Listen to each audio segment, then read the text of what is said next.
नमस्कार प्यारे बच्चों। तो कैसे हैं आप सब। आशा करती हूँ आप सब लोग अपने अपने घरों में सकुशल होंगे और अपनी आने वाली परीक्षा की तैयारी कर रहे होंगे। बेटा, कल हमारी क्लास में हमने कोशिका के बारे में पढ़ा था कि कोशिका क्या होती है। तो मैंने बताया था कोशिका सभी जीवों की संरचनात्मक या कार्यात्मक इकाई होती है, या कोशिका को हम जीवन की मौलिक इकाई या मूलभूत इकाई कहते हैं। कोशिका की खोज सबसे पहले रॉबर्ट हुक ने खुद के द्वारा बनाई गई सूक्ष्मदर्शी से 1665 ईस्वी में की थी। आज हम इसी कोशिका के भाग को आगे बढ़ाते हुए आज की क्लास में हम कोशिका संरचना के बारे में पढ़ेंगे। ठीक है बेटा।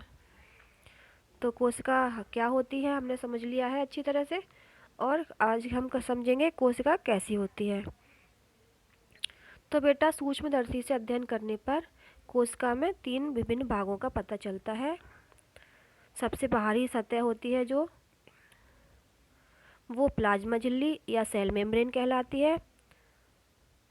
बीच में एक स्ट्रक्चर दिखाई देती है जिसको केंद्रक कहते हैं, और इन दोनों के बीच में जो एक लिक्विड मीडियम होता है जिसको हम क्या बोलते हैं बेटा, कोशिका द्रव्य या साइटोप्लाज्म बोलते हैं। देखिए आप ये तो न्यूक्लियस हो जाता है आपका बीच में, केंद्रक जिसको कहते हैं। सबसे बाहरी सतह ये प्लांट सेल है, इसमें कोशिका भित्ति है। वैसे कोशिका झिल्ली होती है यहाँ पर, कोशिका भित्ति के बारे में हम बाद में पढ़ेंगे। ये सबसे बाहरी सतह कोशिका झिल्ली होती है, सबसे बीच में केंद्रक होता है आपका, और इन दोनों के जो बीच में होता है जो मीडियम इन दोनों को जोड़े रहता है वो कहलाता है आपका साइटोप्लाज्म। ठीक है बेटा। एनिमल सेल में देखते हैं, वो प्लांट सेल थी। एनिमल सेल में इसको अच्छी तरह से देखते हैं। सबसे बाहरी सतह कोशिका झिल्ली हो गई, बीच में जो आपका केंद्रक हो जाता है, और इन दोनों के बीच में जो मीडियम होता है एक तरल पदार्थ होता है जिसके अंदर सभी ऑर्गेनेल्स तैरती हुई अवस्था में रहते हैं। इसको क्या कहते हैं, कोशिका द्रव्य या साइटोप्लाज्म। ठीक है बेटा।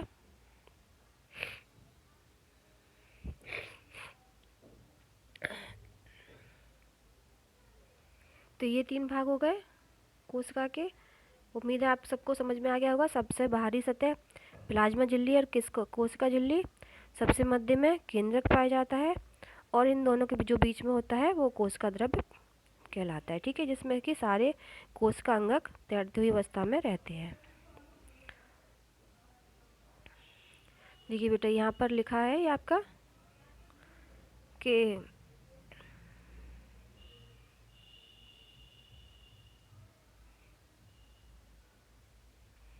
प्लाज्मा झिल्ली के बाहर एक कोशिका भित्ति पाई जाती है जो कि प्लांट सेल में पाई जाती है। ठीक है बेटा। अब चलिए हम पहले कोशिका झिल्ली को समझते हैं। कोशिका झिल्ली क्या होती है, तो इस चित्र में देखते चलेंगे, हम साथ साथ समझते चलेंगे कोशिका झिल्ली क्या होती है। सबसे पहला हो गया हमारा कोशिका झिल्ली नंबर 1 पे, इसको हम पढ़ेंगे। तो कोशिका झिल्ली होती है, कोशिका झिल्ली को प्लाज्मा झिल्ली भी कहते हैं। यह प्रत्येक कोशिका को दूसरी कोशिका से कोशिका द्रव्य से अलग करती है बेटा। और ये जो कोशिका झिल्ली होती है जो जंतु कोशिका में भी पाई जाती है, पादप कोशिकाओं में भी पाई जाती है। ये जंतु कोशिका में सबसे बाहरी झिल्ली होती है, और जबकि हमने बताया था अभी पादप कोशिका में इसके ऊपर एक और झिल्ली पाई जाती है, एक कठोर संरचना पाई जाती है जिसको कि कोशिका भित्ति कहते हैं। जो ये कोशिका झिल्ली होती है बेटा, ये प्रोटीन तथा लिपिड की बनी होती है। ठीक है बेटा। काय की बनी होती है, प्रोटीन तथा लिपिड की। अच्छा, कोशिका झिल्ली का एक महत्वपूर्ण लक्षण है या गुण कह सकते हैं, यह कोशिका झिल्ली को हम अर्ध पारगम्य झिल्ली भी कहते हैं, या वर्णात्मक पारगम्य झिल्ली, सिलेक्टिव परमिएबल मेम्ब्रेन कहते हैं। क्यों कहते हैं बेटा, जो कोशिका झिल्ली होती है वो कोशिका के अंदर और बाहर केवल सिलेक्टिव पदार्थों को ही आने जाने देती है।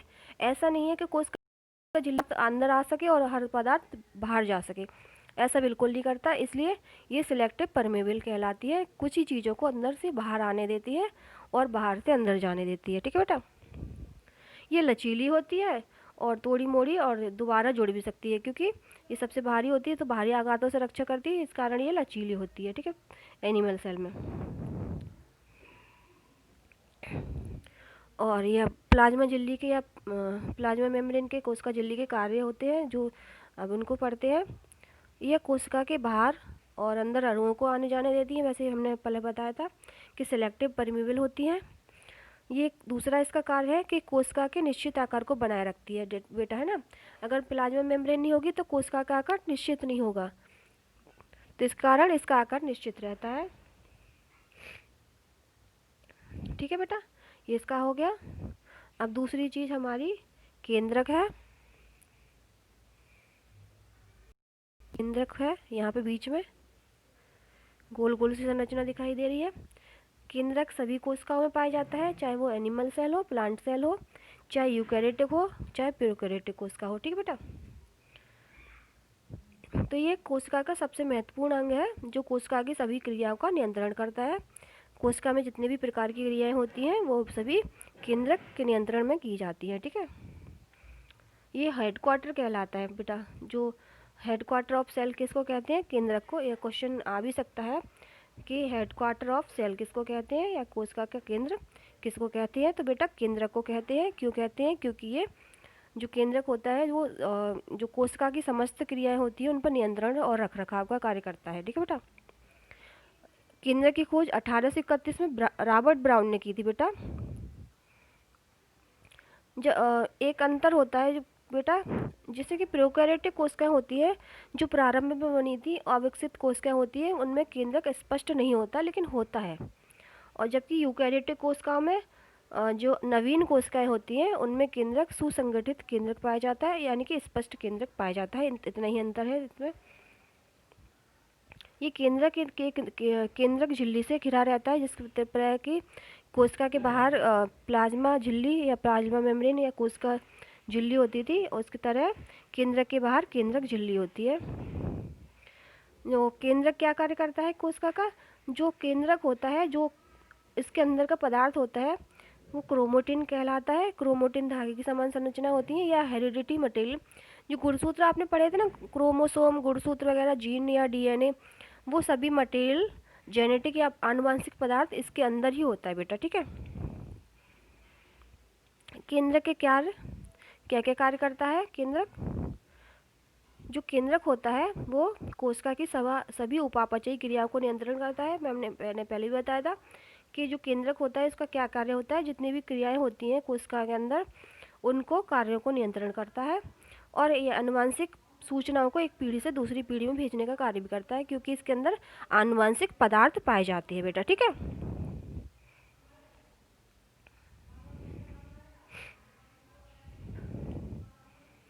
अब आपका आता है कोशिका द्रव्य। जो यहाँ से यहाँ तक की दूरी है, इसमें एक लिक्विड के पदार्थ समान पदार्थ पाया जाता है, जिसको कहते हैं कोशिका द्रव्य बेटा। ठीक है, ये है आपका कोशिका द्रव्य, जिसमें कि सभी जैसे कि माइटोकॉन्ड्रिया है, रिक्तिका है, जो कि सभी ऑर्गेनेल्स कोशिका अंगक पाए जाते हैं, इसी में पाए जाते हैं बेटा। ठीक है, द्रव्य जिसमें अंगक तैरते रहते हैं उसको कोशिका द्रव्य कहते हैं। साइटोप्लाज्म, इसको शुरू करते हैं। कोशिका का यह द्रव्य जिसमें सभी कोशिका अंगक पाए जाते हैं कोशिका द्रव्य कहलाता है। यहाँ जैविक क्रियाएं और कैटाबॉलिक क्रियाएं संपन्न होती हैं बेटा। जो कोशिका द्रव्य होता है उसका दो भाग होते हैं। एक तो सिस्टोल करके होता है, जिसमें कि जलीय द्रव्य भरा रहता है, जिसमें कि विभिन्न प्रकार की प्रोटीन्स पाई जाती हैं। दूसरा कोशिका द्रव्य जो अंगक होते हैं वो भी कोशिका द्रव्य में सेल ऑर्गेनेल्स, यानी कि जो कोशिका अंगक होते हैं जो प्लाज्मा झिल्ली द्वारा घिरे होते हैं वो भी पाए जाते हैं। ठीक है बेटा, इसी प्रकार इस प्रकार से आपकी आज की क्लास का जो टॉपिक था कोशिका की संरचना, तो कोशिका की संरचना में हमने तीनों चीज़ें कवर कर ली हैं। कोशिका झिल्ली या प्लाज्मा झिल्ली जो कि सबसे बाहरी सतह होती है कोशिका की, ये बाहरी आघातों से रक्षा करती है और कोशिका को जो एक शेप या साइज प्रदान करती है। केंद्रक होता है दूसरा, जो कि मिडिल में होता है, जो कि आनुवंशिक पदार्थ से भरा रहता है और कोशिका के सभी कार्यों पर नियंत्रण करता है। थर्ड आ गया आपका कोशिका द्रव्य, जिसमें कि सभी ऑर्गेनेल्स पाए जाते हैं। तैरती हुई अवस्था में जो ऑर्गेनेल्स होते हैं वो कोशिका द्रव्य में ही पाए जाते हैं। तो बेटा उम्मीद करती हूँ आज की जो क्लास थी, जो टॉपिक था कोशिका की संरचना, वो आपको समझ में आ गया होगा।